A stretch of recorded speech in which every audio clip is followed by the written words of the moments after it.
उस रहे हैं और एक बस छोटी सी और हल्की सी चर्चा आगे बढ़ा लेंगे उसी को हम। कल की कक्षा में हमने संध्योपासना के लाभ के विषय में चर्चा की थी कि हम जो भी संध्योपासना करते हैं, ईश्वर की उपासना करते हैं, भक्ति करते हैं, इससे लाभ क्या है, क्यों करें हम उपासना। तो उसका हमने एक बड़ा लाभ देखा था और बड़ा ही महत्वपूर्ण लाभ है। महर्षि दयानंद सरस्वती इसके विषय में कहते हैं कि जो संध्योपासक व्यक्ति होता है, यदि उसके सामने पहाड़ के जैसा दुख भी आ जाए ना, तो वो विचलित नहीं होता, वो घबराता नहीं है, असंयमित नहीं होता, अनियंत्रित स्थिति में नहीं आता। उसके जीवन में दुख आएंगे, पीड़ाएं आएंगी, प्रतिकूलताएं आएंगी, कष्ट आएंगे, और वो संभाल लेता है अपने आप को, सामान्य रहता है ऐसी स्थितियों में भी। कौन? जो नियमित संध्योपासना करता है, जो ईश्वर का ठीक ठीक ध्यान करता है, सही सही विधि से उसकी उपासना करता है। अब ये पहाड़ के समान दुख क्या है? तो जीवन में बहुत सारे दुख आते रहते हैं, छोटे छोटे दुख होते हैं, बड़े बड़े दुख होते हैं, और भी बड़े दुख होते हैं। तो जैसे कल की कक्षा में हमने चर्चा की थी कि मैं जिसे मानता हूँ सबसे बड़ा दुख, वैसे तो खूब सारे दुख हैं लेकिन उन सभी दुखों में एक सबसे बड़ा दुख माना जाता है जब हमारा परिजन हमसे बिछुड़ जाए, चला जाए, मृत्यु हो जाए किसी की। इसको कहते हैं ना कि ये दुखों का तो पहाड़ टूट पड़ा है इसके ऊपर। जैसे किसी का कोई एकदम निकटस्थ मित्र हो, उसकी मृत्यु हो जाए, तो क्या कहा जाता है कि कितना दुखों का पहाड़ टूट पड़ा है। किसी स्त्री के पति की मृत्यु हो जाए, किसी पुरुष की पत्नी की मृत्यु हो जाए, तो ऐसी स्थिति में लगभग सभी लोगों के साथ एक चीज तो बनती है कि बड़े दुखी हो जाते हैं, संभाल नहीं पाते अपने आप को कुछ लोग तो महीनों महीनों तक उस शोक की स्थिति में रहते हैं, दुखी रहते हैं। लेकिन संध्योपासक व्यक्ति जो होता है वो अपने आप को संभाल लेता है शीघ्रता से।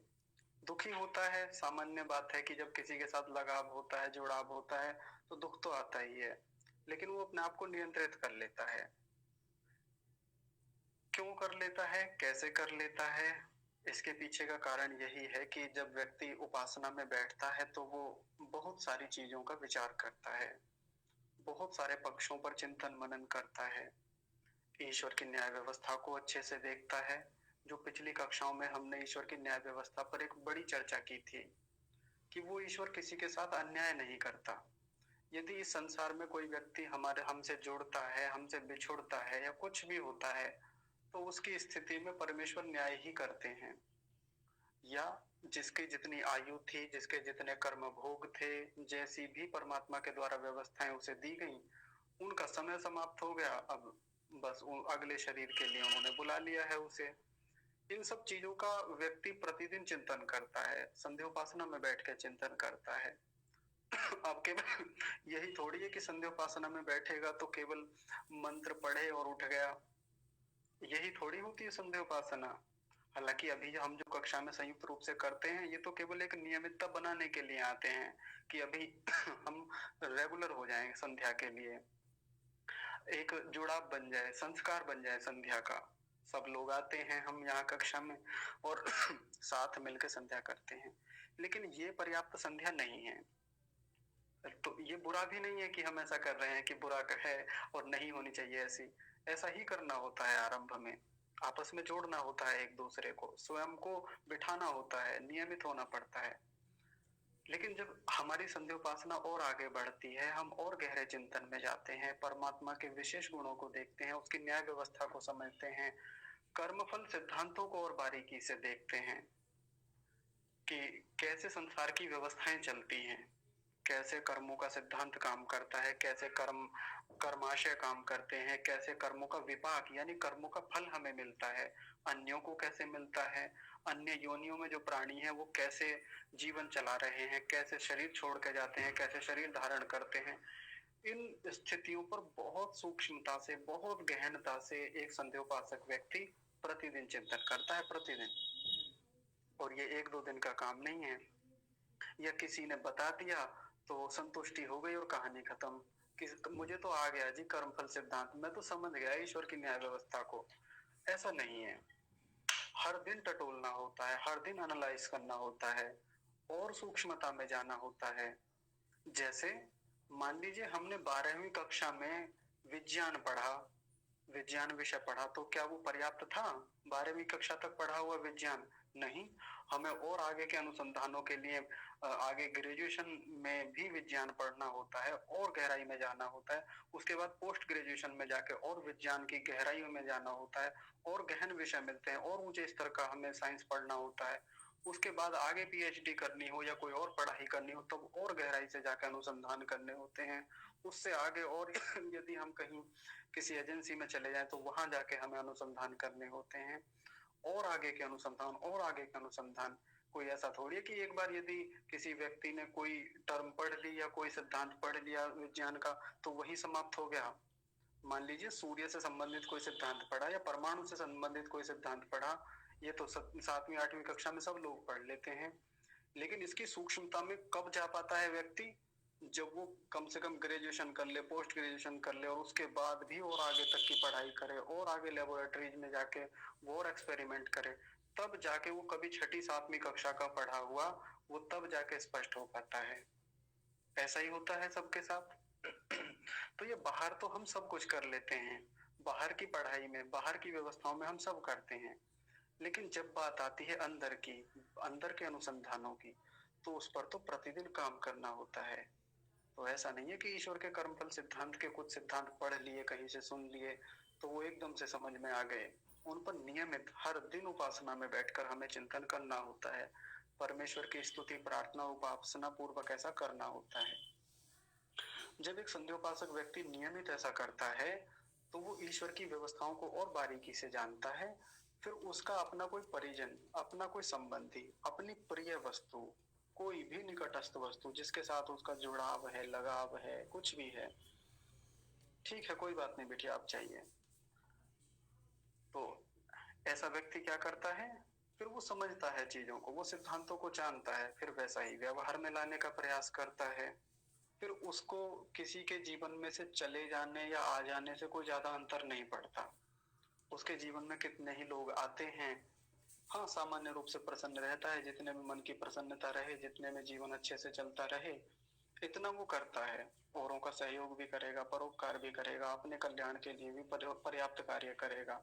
लेकिन किसी के चले जाने से उसका जीवन रुक जाएगा या वो अपने जीवन को अच्छे से संचालित करना छोड़ देगा, सब कुछ की मेरा तो सब कुछ लुट गया, मेरे तो वो चले गए जी, मेरा तो कोई नहीं बचा इस संसार में, ऐसा वो नहीं करता।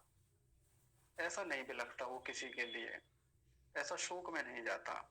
या बहुत बड़ी सफलता मिल जाए कहीं से बहुत बड़ी उपलब्धियां मिल जाएं तो उसमें ज्यादा कूदता नहीं है, उछलता नहीं है कि एकदम से उत्सव खड़े कर दिए, उत्सव मनाने शुरू कर दिए बड़े बड़े, और फिर व्यक्ति को व्यक्ति ना समझना, ऐसा भी वो नहीं करता।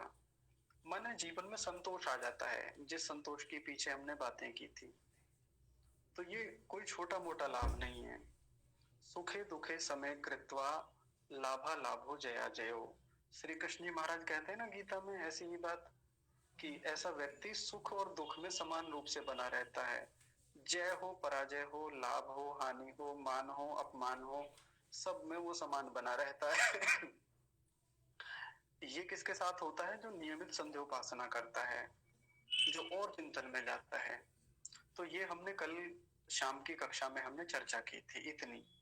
इस चिंतन को और बढ़ाया जा सकता है। वैसे तो पीछे की कक्षाओं में इस पर खूब बातें हुई हैं, तो आज बस एक छोटा सा चिंतन और आगे का करके आज की कक्षा को हम विराम देंगे। दूसरा लाभ देखते हैं आज संध्योपासना करने का। मैं लाभ क्यों बता रहा हूं, पहले इस पर एक छोटी सी बात कर लें। लाभ इसलिए बता रहा हूं क्योंकि जब तक हमें संध्योपासना का लाभ नहीं पता होगा तब तक इसके प्रति रुचि नहीं बनेगी। इस संसार में कोई भी काम हम तभी करते हैं जब हम उसमें लाभ देख रहे होते हैं। भले ही वो चीज हमारी हानि कर रही हो, लेकिन कहीं ना कहीं यदि हमें उसमें लाभ दिख रहा है ना तो भी हम करते हैं। कुछ भी चीज है, आप कोई भी उदाहरण ले लीजिए, लाभ देखते हैं तभी उसे कर पाते हैं। और यदि संध्योपासना में हमें ठीक ठीक लाभ दिखने लगे और बड़े बड़े लाभ दिखने लगे तो हमारा रुझान फिर इस और तेजी से हो जाएगा, फिर हम सारे काम छोड़ के संध्योपासना के लिए बैठने लगेंगे। अभी कहीं ना कहीं हमें लाभ नहीं दिख रहे हैं, इसीलिए हम संध्या उपासना के प्रति जागरूक नहीं है, नियमित नहीं है। तो एक लाभ बहुत बड़ा हो गया है जो मैंने अभी बताया। क्योंकि संसार में एक बहुत बड़ा वर्ग ऐसा है जो बहुत पीड़ित है, बहुत दुखी रहता है, बहुत दुख है जीवन में। तो ये जो मैंने पीछे का लाभ बताया, इस पर आप और विचार करेंगे, और आज दूसरा लाभ जो है उसके विषय में और चर्चा करते हैं। संध्या उपासना करने वाला व्यक्ति एकाग्र चित्त होता है, उसके जीवन में एकाग्रता होती है। एकाग्रता के बारे में पीछे भी खूब सारी बातें हुई हैं। एकाग्रता का मतलब जीवन में सात्विकता होती है। किसी भी काम को करेगा पूरी एकाग्रता से, तन्मयता से करेगा। ऐसा नहीं कि एक समय में दो दो काम करेगा, तीन तीन काम करेगा। एक समय में एक काम, एक चिंतन, एक विचार, एक ही प्रकार की वृत्तियां रहेंगी उसके साथ। जब व्यक्ति ऐसे करके कामों को करेगा तो देखिए उसके काम अच्छे से संपादित हो पाएंगे। नहीं तो आजकल होता क्या है कि जब व्यक्ति एक साथ कई के काम निपटा रहा होता है, साथ में भोजन बना रहे हैं, साथ में किसी से बात भी कर रहे हैं, भोजन कर भी रहे हैं तो टीवी देख रहे हैं, ऐसे व्यक्ति के जीवन में एकाग्रता नहीं मानी जाती। और ऐसी जब वो ऐसा करके वो कर्म कर रहा होता है बिना एकाग्रता के, तो ऐसा करने से किसी न किसी कार्य को बिगाड़ रहा होता है। एक ना एक ओर से तो एकाग्रता बिगड़ ही रही है। ये तो बाहर से कार्यों की एकाग्रता बिगड़ रही है, बाहर से कार्य बिगड़ रहे हैं, लेकिन भीतर से भी बहुत कुछ बिगड़ रहा है इसका। भले ही पता ना लगे, लेकिन मन के स्तर पर, संस्कारों के स्तर पर अपनी बहुत हानि करता है ऐसा व्यक्ति। लेकिन जो व्यक्ति ठीक ठीक संध्या उपासना करता है, ठीक ठीक विधियों से उपासना करता है, ईश्वर का ध्यान करता है, एकाग्रता को बनाने का पूरा प्रयास करता है, उसके जीवन में एकाग्रता आती है। वो बाकी कामों को एकाग्रता से कर पाता है। और इस एकाग्रता को लेकर तो एक स्पेशल क्लास हमारी हुई थी, हमने विशेष रूप से उस दिन विस्तार से देखा था। तो वहीं से जोड़ लीजिएगा आप अब उन सभी चीजों को। और जब ये एकाग्रता आती है किसी के जीवन में तो एक बात जो मैं बार बार कहता रहा हूं कि एकाग्रता आने के साथ साथ एक चीज जरूर चलती है, और वो है मन की प्रसन्नता, मन का प्रसादन। एकाग्रता, प्रसादन, एकाग्रता, प्रसादन, और प्रसादन, एकाग्रता। मन में प्रसन्नता रहेगी तो एकाग्रता रहेगी, और एकाग्रता रहेगी तो मन में प्रसन्नता रहेगी। ये दोनों चीजें साथ चलती हैं। आप अपना जीवन उठा के देख लीजिए या किसी अन्य का जीवन उठा के देख लीजिए। यदि मन में प्रसन्नता नहीं है तो ना तो किसी काम में मन लगेगा, किसी काम में एकाग्रता बन पाएगी, ना ध्यान में एकाग्रता बन पाएगी। और यदि मन में एकाग्रता नहीं है तो मन प्रसन्न नहीं हो पाएगा कभी भी।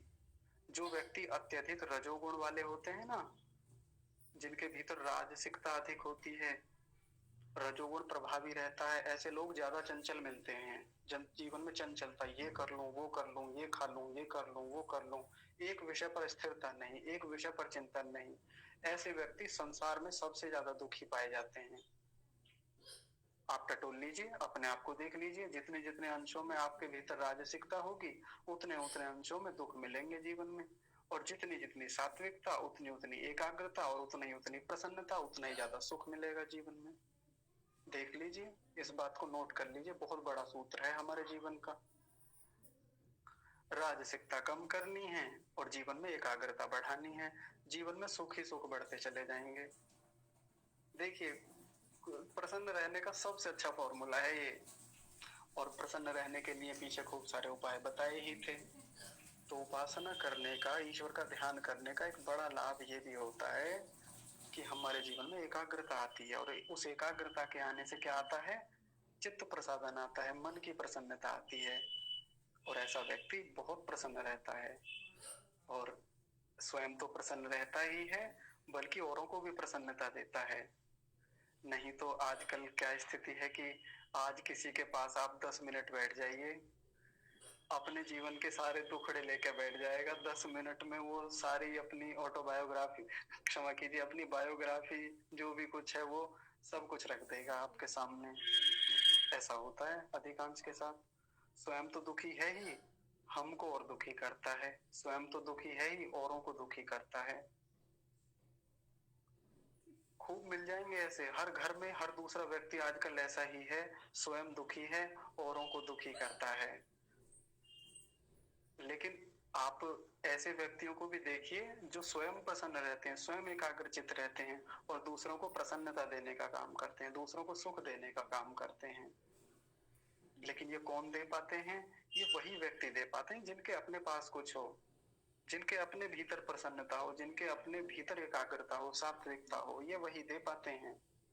अन्यथा तो आप समझ ही गए कि क्या होता है। इसलिए हम लोगों को यदि अपने जीवन में स्थिरता चाहिए, हमें अपने जीवन में एक संतोष चाहिए, जो पहला गुण, पहला मैंने लाभ बताया, जीवन में नियंत्रित स्थिति चाहिए, तो भी हमें उपासना करनी चाहिए, और जीवन में प्रसन्नता और एकाग्रता चाहिए तो भी उपासना करनी चाहिए।